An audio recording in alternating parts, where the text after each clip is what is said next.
મિત્રો આપણે હે ને ડેમ પાર કરી લીધો હે અને હવે જવાનું હે ટબુડી વાવ બાજુ. આ બાજુ નદી, આ નદી ઓળંગીને આપણે ઓલી બાજુ જવાનું છે. તો તૈયાર થઈ જઈજો.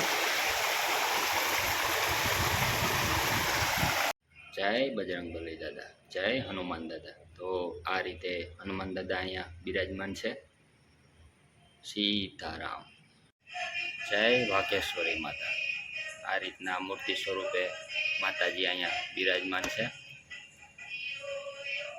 તો મિત્રો તમે આ વાવ જોઈ છે કે નહીં કમેન્ટમાં જરૂર કહેજો. ટબુડી વાવ તરીકે આ વાવને ઓળખાય. જય માતાજી, જય શ્રી કૃષ્ણ, હર હર મહાદેવ, જય ગિરનારી. તો ફરી વખત મારા એક નવા વિડીયોની અંદર તમારા બધાનું હાર્દિક સ્વાગત કરું છું. અને આજે તમને દર્શન કરાવવાનો છું એક અતિ પ્રાચીન વાવ.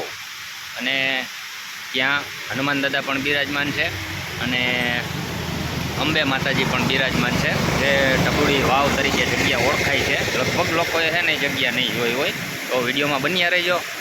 એ દર્શન આજે હું તમને કરાવવાનો છું. તો મારી પાછળ તમે જો આવો ડેમ છે કંઈક, એ ડેમને પાર કરી અને તમને હું દર્શન કરાવવાનો છું આજે. તો વિડીયોમાં બન્યા રહેજો, બહુ મજા આવવાની છે. જગ્યા છે ને કોઈ નહીં જોઈ હોય તો મિત્રો આપણે છે ને આ ડેમ પાર કરીને ઓલી બાજુ જવાનું છે. ત્યાંથી આપણે ટબુડી વાવે જઈ અને દર્શન કરવાના છે. તો વિડીયોમાં બન્યા રહેજો, ખૂબ મજા આવવાની છે. તો મિત્રો આપણે છે ને ડેમ પાર કરી લીધો છે અને હવે જવાનું છે ટબુડી વાવ બાજુ. આ બાજુ તો મિત્રો આવો કંઈક રસ્તો છે ટબુડી વાવે જવા માટે.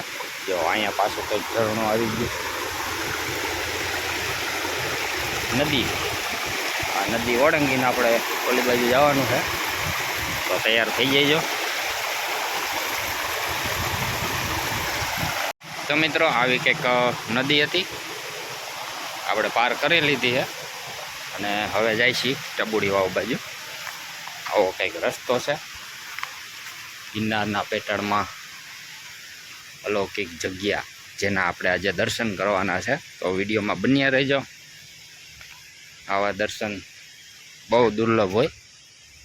તમે જો કર્યા હોય તો કમેન્ટમાં જરૂર લખજો, ન કર્યા હોય તો હર હર મહાદેવ લખી દેજો. તો જો આપણે પહોંચી જ ગયા છીએ હવે ટબુડી વાવ, જે આ જગ્યા ઓળખાય છે ટબુડી વાવ તરીકે. જય ગિરનારી. વાહ ભાઈ વાહ.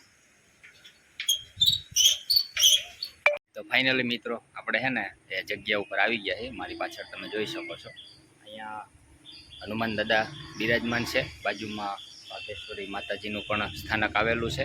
અને આ બાજુ સાધુ સંતોને રહેવા માટે આવી કંઈક સુવિધા આપેલી છે. અને આજે મારી પાછળ તમે જોઈશો એ એન્ટ્રી દ્વાર છે. તો આવી કંઈક આ જગ્યાનું લોકેશન છે. તો વિડીયોમાં બન્યા રહેજો.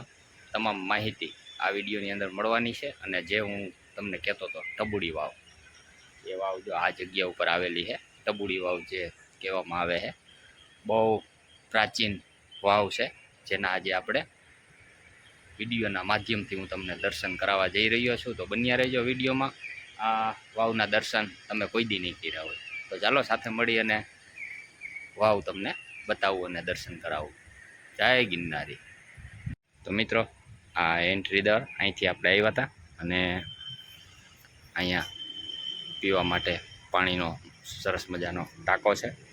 અને અહીંયા જે મેં તમને કીધું એમ અહીંયા સાધુ સંતોને રહેવા માટેની વ્યવસ્થા છે. અહીંયા ધૂણો પણ બનાવેલો છે. અને આ બાજુ જો હનુમાન દાદા બિરાજમાન છે. અત્યારે તાળું મારેલું છે. શક્ય છે એટલા તમને દર્શન કરાવું. અહીંયા આખી હનુમાન ચાલીસા પણ લખેલી જ છે. જય બજરંગબલી દાદા, જય હનુમાન દાદા. તો આ રીતે હનુમાન દાદા અહીંયા બિરાજમાન છે.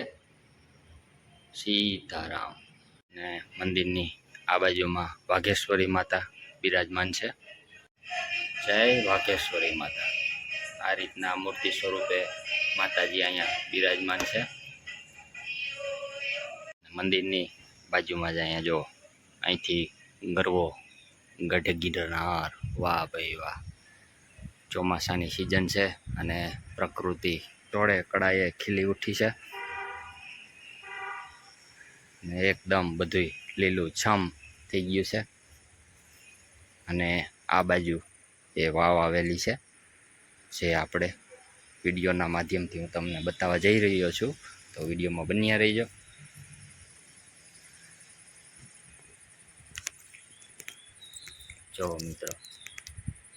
જો મિત્રો આ રીતની આ જગ્યા ઉપર આ વાવ છે, જેને ટબુડી વાવ તરીકે ઓળખવામાં આવે છે. અને ઉપરથી ઢાંકી દીધી છે, કારણ કે કચરો ને એવું બધું અંદર ના જાય એટલા માટે ઢાંકીને રાખ્યું છે.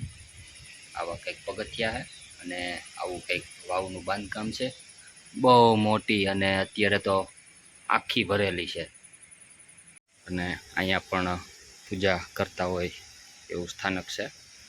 ગણપતિ દાદા બિરાજમાન છે. અને આવો મોટો બધો પીપરો પણ આ જગ્યા ઉપર છે. અને વાવના તમને બહારથી જો દર્શન કરાવું તો જો આવી મોટી બધી આ વાવ છે.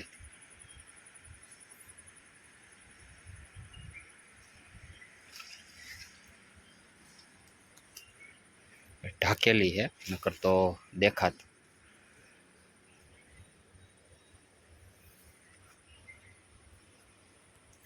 અત્યારે જો આખી ભરેલી છે પાણીથી.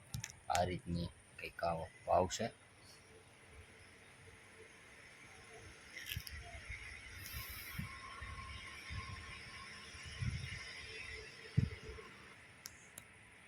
તો મિત્રો, તમે આ વાવ જોઈ છે કે નહીં કમેન્ટમાં જરૂર કહેજો. ટબુડી વાવ તરીકે આ વાવને ઓળખાય છે. તો અતિ દુર્લભ આ વાવ અને અતિ પ્રાચીન આ વાવ છે, જે હું તમને વિડીયોના માધ્યમથી દર્શન કરાવી રહ્યો છું. તો વિડીયોને લાઇક, શેર અને સબસ્ક્રાઈબ કરવાનું ભૂલતા નહીં. અત્યારે આ જગ્યા ઉપર કોઈ સાધુ સંતો નથી, નકર તો આપણે પૂરેપૂરી આ વાવની હિસ્ટ્રી માહિતી મેળવત. તો અત્યારે તો આ વાવના દર્શન કરીને મને તો ખૂબ મજા આવી. તમને કેવીક મજા આવી કમેન્ટમાં જરૂર કહેજો. તો મિત્રો, મારા અંદાજે તો છે ને આ વાવના દર્શન તો છે ને લગભગ કોઈએ નહીં કર્યા હોય, કારણ કે યુટ્યુબમાં આપણો આ પહેલો વિડીયો છે કે આ વાવ તમારા સુધી પહોંચાડવાનો પ્રયાસ કર્યો છે. તો કેણે જોઈશે કમેન્ટમાં જરૂર કહેજો. અને આ વાવના દર્શન કર્યા હોય એ પણ કહેજો. અને હર હર મહાદેવ, જય ગિરનારી, સીતારામ કમેન્ટની અંદર લખતા રહેજો. તો આવી જ અતિ પ્રાચીન અને અતિ પ્રાચીન મંદિરો, દેવસ્થાનો જે હું પણ દર્શન કરું અને વિડીયોના માધ્યમથી તમારા સુધી પણ એના દર્શન પહોંચાડી શકું, એ માટે આપણી ગિરનારી રસિયો ચેનલને સબસ્ક્રાઈબ જરૂરથી કરી દેજો. અને આ વિડીયોને લાઈક કરજો, શેર કરજો, કમેન્ટ કરજો. તો મળશું એક નવા વિડીયો સાથે. ત્યાં સુધી બધાને મારા જય માતાજી, જય શ્રી કૃષ્ણ, હર હર મહાદેવ, જય ગિરનારી.